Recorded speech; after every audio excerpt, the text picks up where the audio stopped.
ஒன்று தீமோத்தேயு அதிகாரம் 1. நம்முடைய இரட்சகராயிருக்கிற தேவனும் நம்முடைய நம்பிக்கையாயிருக்கிற கர்த்தராகிய இயேசு கிறிஸ்துவும் கட்டளையிட்டபடியே இயேசு கிறிஸ்துவின் அப்போஸ்தலனாயிருக்கிற பவுல் விசுவாசத்தில் உத்தம குமாரனாகிய தீமோத்தேயுவுக்கு எழுதுகிறதாவது, நம்முடைய பிதாவாகிய தேவனாலும் நம்முடைய கர்த்தராகிய கிறிஸ்து இயேசுவினாலும் கிருபையும் இரக்கமும் சமாதானமும் உண்டாவதாக.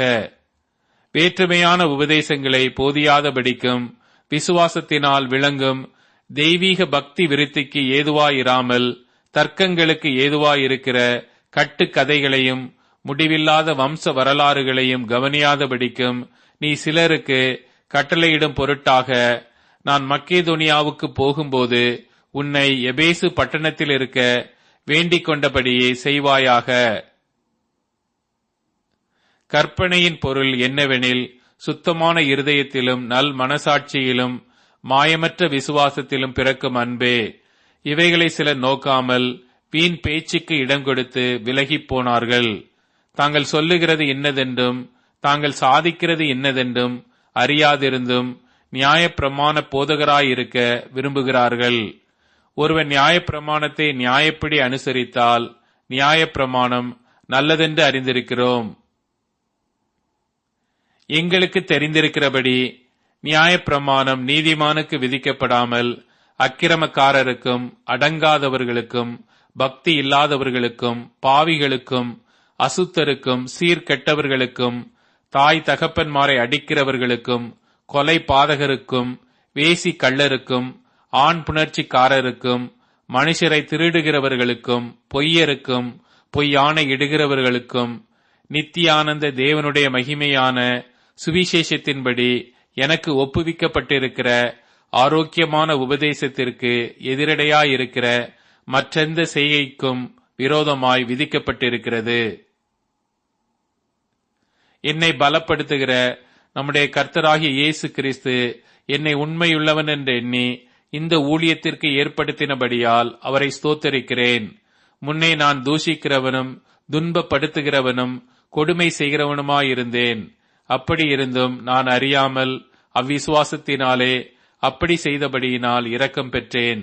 நம்முடைய கர்த்தரின் கிருபை கிறிஸ்து இயேசுவின் மேலுள்ள விசுவாசத்தோடும் அன்போடும் கூட என்னிடத்தில் பரிபூரணமாய் பெருகிற்று. பாவிகளை ரட்சிக்க கிறிஸ்து இயேசு உலகத்தில் வந்தார் என்கிற வார்த்தை உண்மையும் எல்லா அங்கீகரிப்புக்கும் பாத்திரமானது. அவர்களில் பிரதான பாவி நான். அப்படி இருந்தும் நித்திய ஜீவனை அடையும்படி இனிமேல் இயேசு கிறிஸ்துவினிடத்தில் விசுவாசமாயிருப்பவர்களுக்கு திருஷ்டாந்தம் உண்டாகும் பொருட்டு பிரதான பாவியாகிய என்னிடத்தில் அவர் எல்லா நீடிய பொறுமையையும் காண்பிக்கும்படிக்கு இரக்கம் பெற்றேன். நித்தியமும் அழிவில்லாமையும் அதரிசனமும் உள்ள ராஜனுமாய் தாம் ஒருவரே ஞானமுள்ள தேவனுமாயிருக்கிறவருக்கு கனமும் மகிமையும் சதா காலங்களிலும் உண்டாயிருப்பதாக. ஆமேன். குமாரனாகி தீமோத்தேயுவே, உன்னை குறித்து முன் உண்டான தீர்க்க தரிசனங்களின்படியே நீ அவைகளை முன்னிட்டு நல்ல போராட்டம் பண்ணும்படி இந்த கட்டளையை உனக்கு ஒப்புவிக்கிறேன். நீ விசுவாசமும் நல் மனசாட்சியும் உடையவனாயிரு.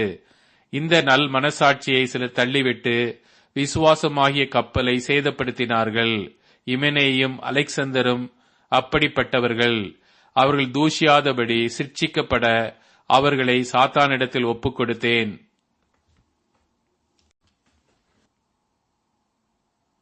ஒன்று தீமோத்தேயு அதிகாரம் 2. நான் பிரதானமாய் சொல்லுகிற புத்தி என்னவெனில், எல்லா மனுஷருக்காகவும் விண்ணப்பங்களையும் ஜெபங்களையும் வேண்டுதல்களையும் ஸ்தோத்திரங்களையும் பண்ண வேண்டும். நாம் எல்லா பக்தியோடும் நல்லொழுக்கத்தோடும் கலகமில்லாமல் அமைதலுள்ள ஜீவனம் பண்ணும்படிக்கு ராஜாக்களுக்காகவும் அதிகாரமுள்ள யாவருக்காகவும் அப்படியே செய்ய வேண்டும். நம்முடைய இரட்சகராகிய தேவனுக்கு முன்பாக அது நன்மையும் பிரியமுமாயிருக்கிறது. எல்லா மனுஷரும் ரட்சிக்கப்படவும் சத்தியத்தை அறிகிற அறிவை அடையவும் அவர் சித்தமுள்ளவராயிருக்கிறார். தேவன் ஒருவரே, தேவனுக்கும் மனுஷருக்கும் மத்தியஸ்தரும் ஒருவரே. எல்லாரையும் மீட்கும் பொருளாக தம்மை ஒப்புக் கொடுத்த மனுஷனாகிய கிறிஸ்து இயேசு அவரே. இதற்குரிய சாட்சி ஏற்ற காலங்களில் விளங்கி வருகிறது. இதற்காகவே நான் பிரசங்கியாகவும் அப்போஸ்தலனாகவும் புற ஜாதிகளுக்கு விசுவாசத்தையும் சத்தியத்தையும் விளங்க பண்ணுகிற போதகனாகவும் நியமிக்கப்பட்டிருக்கிறேன். நான் பொய் சொல்லாமல் கிறிஸ்துவுக்குள் உண்மையை சொல்லுகிறேன். அன்றியும் புருஷர்கள் கோபமும் தர்க்கமும் இல்லாமல் பரிசுத்தமான கைகளை உயர்த்தி எல்லா இடங்களிலேயும் ஜெபம் பண்ண வேண்டும் என்று விரும்புகிறேன். ஸ்திரீகளும் மயிரை பின்னுதலினாலாவது பொன்னினாலாவது முத்துக்களினாலாவது விலையேறப்பெற்ற வஸ்திரத்தினாலாவது தங்களை அலங்கரியாமல் தகுதியான வஸ்திரத்தினாலும் நாணத்தினாலும் தெளிந்த புத்தியினாலும் தேவ பக்தி உள்ளவர்கள் என்று சொல்லிக் கொள்ளுகிற ஸ்திரீகளுக்கு ஏற்றபடியே நற்கிரியைகளினாலும் தங்களை அலங்கரிக்க வேண்டும். ஸ்திரீயானவள் எல்லாவற்றிலும் அடக்கமுடையவளாயிருந்து அமைதலோடு கற்றுக்கொள்ள கடவள். உபதேசம் பண்ணவும் புருஷன் மேல் அதிகாரம் செலுத்தவும் ஸ்திரீயானவளுக்கு நான் உத்தரவு கொடுக்கிறதில்லை. அவள் அமைதலாயிருக்க வேண்டும். எண்ணத்தினாலெனில் முதலாவது ஆதாம் உருவாக்கப்பட்டான், பின்பு ஏவாள் உருவாக்கப்பட்டாள். மேலும் ஆதாம் வஞ்சிக்கப்படவில்லை, ஸ்திரீயானவளை வஞ்சிக்கப்பட்டு மீறுதலுக்கு உட்பட்டாள். அப்படி இருந்தும் தெளிந்த புத்தியோடு விசுவாசத்திலும் அன்பிலும் பரிசுத்தத்திலும் நிலை கொண்டிருந்தால் பிள்ளை பேற்றினாலே ரட்சிக்கப்படுவாள். 1 தீமோத்தேயு அதிகாரம் 3. கண் காணிப்பை விரும்புகிறவன் நல்ல வேலையை விரும்புகிறான், இது உண்மையான வார்த்தை. ஆகையால் கண் காணியானவன் குற்றம் சாட்டப்படாதவனும் ஒரே மனைவியை உடைய புருஷனும் ஜாக்கிரதை உள்ளவனும் தெளிந்த புத்தியுள்ளவனும் யோகியதை உள்ளவனும் அந்நியரை உபசரிக்கிறவனும் போதக சமர்த்தனுமாயிருக்க வேண்டும். அவன் மதுபான பிரியனும் அடிக்கிறவனும் இழிவான ஆதாயத்தை இச்சிக்கிறவனுமாயிராமல் பொறுமையுள்ளவனும் சண்டை பண்ணாதவனும் பண ஆசை இல்லாதவனுமாயிருந்து தன் சொந்த குடும்பத்தை நன்றாய் நடத்துகிறவனும் தன் பிள்ளைகளை சகல நல்லொழுக்கம் உள்ளவர்களாக கீழ்ப்படிய பண்ணுகிறவனுமாயிருக்க வேண்டும். ஒருவன் தன் சொந்த குடும்பத்தை நடத்த அறியாதிருந்தால் தேவனுடைய சபையை எப்படி விசாரிப்பான்? அவன் இருமாப்படைந்து பிசாசு அடைந்த ஆக்கினையிலே விழாதபடிக்கு நூதன சீஷனாயிருக்க கூடாது.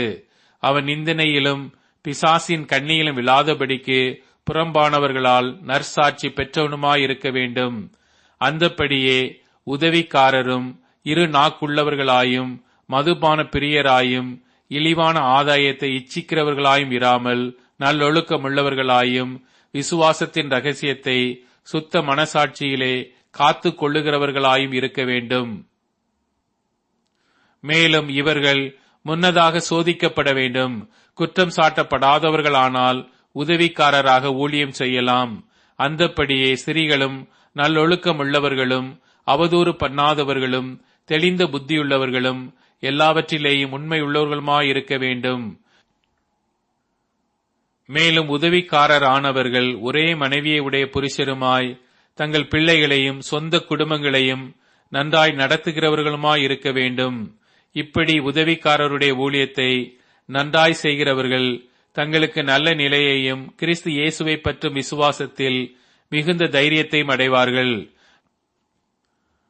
நான் உன்னிடத்திற்கு சீக்கிரமாய் வருவேன் என்று நம்பியிருக்கிறேன்.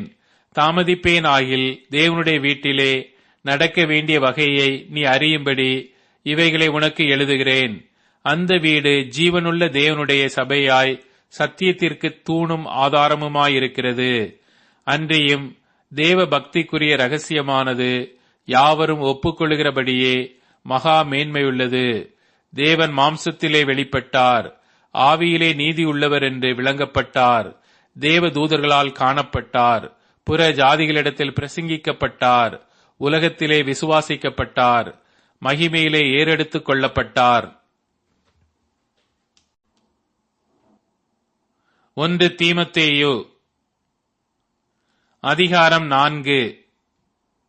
ஆகிலும் ஆவியானவர் வெளிப்படையாய் சொல்லுகிறபடி பிற்காலங்களிலே மனசாட்சியில் சூடுண்ட பொய்யருடைய மாயத்தினாலே சிலர் வஞ்சிக்கிற ஆவிகளுக்கும் பிசாசுகளின் உபதேசங்களுக்கும் செவி கொடுத்து விசுவாசத்தை விட்டு விலகிப் போவார்கள். விவாகம் பண்ணாதிருக்கவும் விசுவாசிகளும் சத்தியத்தை அறிந்தவர்களும் ஸ்தோத்திரத்தோட அனுபவிக்கும்படி தேவன் படைத்த போஜன பதார்த்தங்களை விளக்கவும் வேண்டுமென்று அந்த பொய்யர் கட்டளையிடுவார்கள்.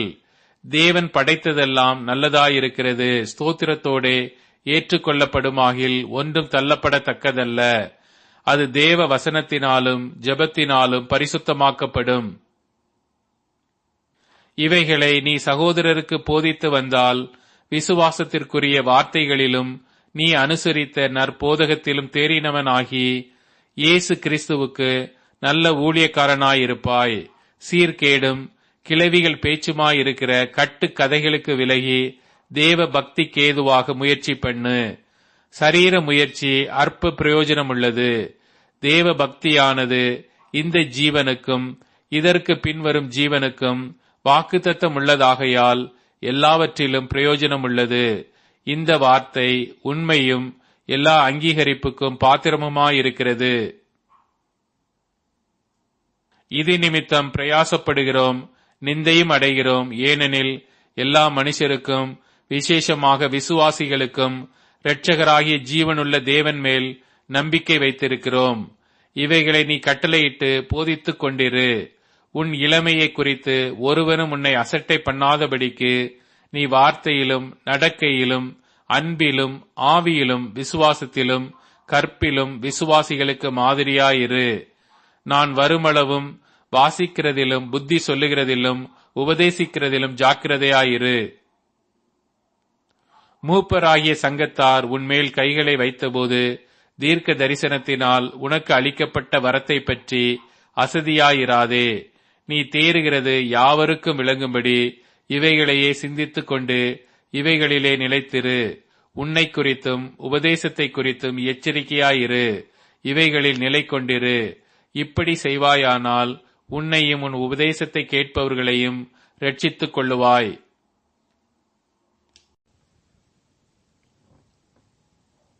ஒன்று தீமோத்தேயு அதிகாரம் 5. முதிர் வயதுள்ளவனை கடிந்து கொள்ளாமல் அவனை தகப்பனைப் போலவும் பாலிய புருஷரை சகோதரரைப் போலவும் முதிர் வயதுள்ள ஸ்திரீகளை தாய்களைப் போலவும் பாலிய ஸ்திரீகளை எல்லா கற்புடன் சகோதரிகளைப் போலவும் பாவித்து புத்தி சொல்லு. உத்தம விதவைகளாகிய விதவைகளை கனம் பண்ணு. விதவையானவளுக்கு பிள்ளைகளாவது பேரன் பேத்திகளாவது இருந்தால் இவர்கள் முதலாவது தங்கள் சொந்த குடும்பத்தை தேவ பக்தியாய் விசாரித்து பெற்றார் செய்த நன்மைகளுக்கு பதில் நன்மைகளை செய்ய கற்றுக்கொள்ள கடவர்கள். அது நன்மையும் தேவனுக்கு முன்பாக பிரியமுமாயிருக்கிறது. உத்தம விதவையாயிருந்து தனிமையாயிருக்கிறவள் தேவனிடத்தில் நம்பிக்கை உள்ளவளாய் இரவும் பகலும் வேண்டுதல்களிலும் ஜபங்களிலும் நிலைத்திருப்பாள். சுகபோகமாய் வாழ்கிறவள் உயிரோடே செத்தவள். அவர்கள் குற்றம் சாட்டப்படாதவர்களாய் இருக்கும்படி இவைகளை கட்டளையிடு. ஒருவன் தன் சொந்த ஜனங்களையும் விசேஷமாக தன் வீட்டாரையும் விசாரியாமற் போனால் அவன் விசுவாசத்தை மறுதலித்தவனும் அவ்விசுவாசியிலும் கெட்டவனுமாயிருப்பான். 60 வயதுக்கு குறையாதவளும் ஒரே புருஷனுக்கு மனைவியாய் இருந்தவளுமாகி பிள்ளைகளை வளர்த்து அந்நியரை உபசரித்து பரிசுத்தவான்களுடைய கால்களை கழுவி உபத்திரவப்படுகிறவர்களுக்கு உதவி செய்து சகலவித நற்கிரியைகளையும் ஜாக்கிரதையாய் நடப்பித்து இவ்விதமாய் நற்கிரியைகளை குறித்து நற்சாட்சி பெற்றவளுமாயிருந்தால் அப்படிப்பட்ட விதவையையே விதவைகள் கூட்டத்தில் சேர்த்துக் கொள்ள வேண்டும். இள வயதுள்ள விதவைகளை அதிலே சேர்த்துக் கொள்ளாதே. ஏனெனில் அவர்கள் கிறிஸ்துவுக்கு விரோதமாய் காம விகாரம் கொள்ளும்போது விவாகம் பண்ண மனதாகி முதலில் கொண்டிருந்த விசுவாசத்தை விடுவதினாலே ஆக்கினைக்குட்படுவார்கள். அதுவும் அல்லாமல் அவர்கள் சோம்பல் உள்ளவர்களாய் வீடு வீடாய் திரிய பழகுவார்கள். சோம்பல் உள்ளவர்களாய் மாத்திரமல்ல, அலப்புகிறவர்களாயும் வீண் அழுவற்காரிகளாயும் தகாத காரியங்களை பேசுகிறவர்களுமாயிருப்பார்கள். ஆகையால் இள வயதுள்ள விதவைகள் விவாகம் பண்ணவும் பிள்ளைகளை பெறவும் வீட்டை நடத்தவும் விரோதியானவன் நிந்திக்கிறதற்கு இடமுண்டாக்காமல் இருக்கவும் வேண்டுமென்றிருக்கிறேன். ஏனெனில் இதற்கு முன்னே சிலர் சாத்தானை பின்பற்றி விலகிப் போனார்கள். விசுவாசியாகிய ஒருவனிடத்திலாவது ஒருத்தியிடத்திலாவது விதவைகள் இருந்தால் அவர்கள் இவர்களுக்கு உதவி செய்ய கடவர்கள். சபையானது உத்தம விதவைகளானவர்களுக்கு உதவி செய்ய வேண்டியதாகையால் அந்த பாரத்தை அதன் மேல் வைக்கக்கூடாது. நன்றாய் விசாரணை செய்கிற மூப்பர்களை, விசேஷமாக திருவசனத்திலும் உபதேசத்திலும் பிரயாசப்படுகிறவர்களை இரட்டிப்பான கனத்திற்கு பாத்திரராக எண்ண வேண்டும். போரடிக்கிற மாட்டை வாய் கட்டாயாக என்றும் வேலையால் தன் கூலிக்கு பாத்திரனாய் இருக்கிறான் என்றும் வேத வாக்கியம் சொல்லுகிறதே. மூப்பனானவனுக்கு விரோதமாக ஒருவன் செய்யும் பிராதை 2-3 சாட்சிகள் இல்லாமல் நீ ஏற்றுக்கொள்ளக்கூடாது. மற்றவர்களுக்கு பயமுண்டாகும்படி பாவம் செய்தவர்களை எல்லாருக்கும் முன்பாக கடிந்து கொள். நீ பட்சபாதத்தோட ஒன்றும் செய்யாமலும் விசாரிக்கும் முன் நிர்ணயம் பண்ணாமலும் இவைகளை காத்து நடக்கும்படி தேவனுக்கும் கர்த்தராகிய இயேசு கிறிஸ்துவுக்கும் தெரிந்து கொள்ளப்பட்ட தூதருக்கு முன்பாக உறுதியாக கட்டளையிடுகிறேன். ஒருவன் மேலும் சீக்கிரமாய் கைகளை வையாதே. மற்றவர்கள் செய்யும் பாவங்களுக்கு உடன்படாதே. உன்னை சுத்தவானாக காத்துக்கொள். நீ இனிமேல் தண்ணீர் மாத்திரம் குடியாமல் உன் வயிற்றிற்காகவும் உனக்கு அடிக்கடி நேரிடுகிற பலவீனங்களுக்காகவும் கொஞ்சம் திராட்சை ரசமும் கூட்டிக்கொள். சிலருடைய பாவங்கள் வெளியரங்கமாயிருந்து நியாய தீர்ப்புக்கு முந்திக் கொள்ளும். சிலருடைய பாவங்கள் அவர்களை பின்தொடரும். அப்படியே சிலருடைய நற்கிரியைகளும் வெளியரங்கமாயிருக்கும். அப்படி இராதவைகளும் மறைந்திருக்க மாட்டாது.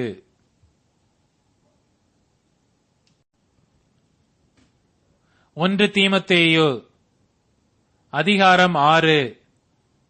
தேவனுடைய நாமமும் உபதேசமும் தூஷிக்கப்படாதபடிக்கு அடிமைத்தன நுகத்திற்குட்பட்டிருக்கிற வேலைக்காரர் யாவரும் தங்கள் எஜமான்களை எல்லா கணத்திற்கும் பாத்திரர் என்று எண்ணிக்கொள்ள கடவர்கள்.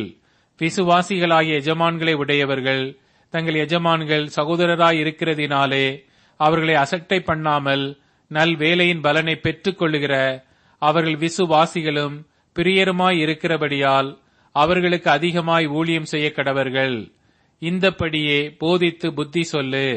ஒருவன் நம்முடைய கர்த்தராகிய இயேசு கிறிஸ்துவின் ஆரோக்கியமான வசனங்களையும் தேவ பக்திக்கேற்ற உபதேசங்களையும் ஒப்புக்கொள்ளாமல் வேற்றுமையான உபதேசங்களை போதிக்கிறவனானால் அவன் இருமாப்புள்ளவனும் ஒன்றும் அறியாதவனும் தர்க்கங்களையும் வாக்கு தத்தங்களையும் பற்றி நோய் கொண்டவனுமாயிருக்கிறான். அவைகளாலே பொறாமையும் சண்டையும் தூஷணங்களும் பொல்லாத சமயங்களும் உண்டாகி கெட்ட சிந்தையுள்ளவர்களும் சத்தியமில்லாதவர்களும் தேவ பக்தியை ஆதாய தொழில் என்று எண்ணுகிறவர்களுமாயிருக்கிற மனுஷர்களால் உண்டாகும் மாறுபாடான தர்க்கங்களும் பிறக்கும். இப்படிப்பட்டவர்களை விட்டு விலகு. போதும் என்கிற மனதுடனே கூடிய தேவ பக்தியே மிகுந்த ஆதாயம். உலகத்திலே நாம் ஒன்றும் கொண்டு வந்ததுமில்லை, இதிலிருந்து நாம் ஒன்றும் கொண்டு போவதுமில்லை என்பது நிச்சயம். உண்ணவும் உடுக்கவும் நமக்கு உண்டாயிருந்தால் அது போதும் என்றிருக்க கடவோம். ஐஸ்வர்யவான்களாக விரும்புகிறவர்கள் சோதனையிலும் கண்ணியிலும் மனுஷரை கேட்டிலும் அழிவிலும் அமிழ்த்துகிற மதிகேடும் சேதமுமான பலவித இச்சைகளிலும் விழுகிறார்கள். பண ஆசை எல்லா தீமைக்கும் வேறாயிருக்கிறது. சிலர் அதை இச்சித்து விசுவாசத்தை விட்டு வழுவி தங்களை உருவ குத்தி கொண்டிருக்கிறார்கள். நீயோ தேவனுடைய மனுஷனே, இவைகளை விட்டோடி நீதியையும் தேவ பக்தியையும் விசுவாசத்தையும் அன்பையும் பொறுமையையும் சாந்த குணத்தையும் அடையும்படி நாடு. விசுவாசத்தின் நல்ல போராட்டத்தை போராடு. நித்திய ஜீவனை பற்றிக்கொள். அதற்காகவே நீ அழைக்கப்பட்டாய். அநேக சாட்சிகளுக்கு முன்பாக நல்ல அறிக்கை பண்ணினவனுமாயிருக்கிறாய். நம்முடைய கர்த்தராகிய இயேசு கிறிஸ்து பிரசன்னமாகும் வரைக்கும் நீ இந்த கற்பனையை மாசில்லாமலும் குற்றமில்லாமலும் கைக்கொள்ளும்படிக்கு எல்லாவற்றையும் உயிரோடு இருக்கச் செய்கிற தேவனுடைய சன்னிதானத்திலேயும் பொந்தியு பிலாத்துவின் முன்னின்று நல்ல அறிக்கையை சாட்சியாக விளங்க பண்ணின கிறிஸ்து இயேசுவினுடைய சன்னிதானத்திலேயும் உனக்கு கட்டளையிடுகிறேன். அந்த பிரசன்னமாகுதலை தேவன் தம்முடைய காலங்களில் வெளிப்படுத்துவார். அவரே நித்தியானந்தமுள்ள ஏக சக்கராதிபதியும் ராஜாதி ராஜாவும் கர்த்தாதி கர்த்தாவும் ஒருவராய் சாவாமை உள்ளவரும் சேரக்கூடாத ஒளியில் வாசம் பண்ணுகிறவரும் மனுஷரில் ஒருவரும் கண்டிராதவரும் காணக்கூடாதவருமாயிருக்கிறவர். அவருக்கே கனமும் நித்திய வல்லமையும் உண்டாயிருப்பதாக. ஆமேன். இவ்வுலகத்திலே ஐஸ்வர்யமுள்ளவர்கள் இருமாப்பான சிந்தை உள்ளவர்களாயிராமலும் நிலையற்ற ஐஸ்வர்யத்தின் மேல் நம்பிக்கை வையாமலும் நாம் அனுபவிக்கிறதற்கு சகலவித நன்மைகளையும் நமக்கு சம்பூர்ணமாய் கொடுக்கிற ஜீவனுள்ள தேவன் மேல் நம்பிக்கை வைக்கவும், நன்மை செய்யவும், நற்கிரியைகளில் ஐஸ்வர்யவான்களாகவும், தாராளமாய் கொடுக்கிறவர்களும் உதார குணமுள்ளவர்களாயிருக்கவும், நித்திய ஜீவனை பற்றிக் கொள்ளும்படி வருங்காலத்திற்காக தங்களுக்கு நல்ல ஆதாரத்தை பொக்கிஷமாக வைக்கவும் அவர்களுக்கு கட்டளையிடு. ஓ தீமோத்தேயுவே, உன்னிடத்தில் ஒப்புவிக்கப்பட்டதை நீ காத்துக்கொண்டு சீர்கேடான வீண் பேச்சுக்களும் ஞானமென்று பொய்யாய் பேர் பெற்றிருக்கிற கொள்கையின் விபரீதங்களுக்கு விலகு. சிலர் அதை பாராட்டி விசுவாசத்தை விட்டு வழுவிப் போனார்கள். கிருபையானது உன்னோடே கூட இருப்பதாக. ஆமேன்.